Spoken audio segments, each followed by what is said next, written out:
এক মুঠো ভাত ছিল তার খাবার। এই ভাতেই তার দিন চলত। অভাব ছিল, কিন্তু আশা ছিল। সে কখনো হাল ছাড়েনি। ক্ষুধা তাকে দুর্বল করেনি, বরং শক্ত হতে শিখিয়েছে। ভাতের প্রতিটি দানায় ছিল কষ্ট, ছিল পরিবারের ভালোবাসা, ছিল বাঁচার লড়াই।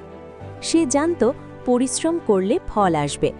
অল্প থাকলেও সে খুশি ছিল, কারো সঙ্গে তুলনা করেনি।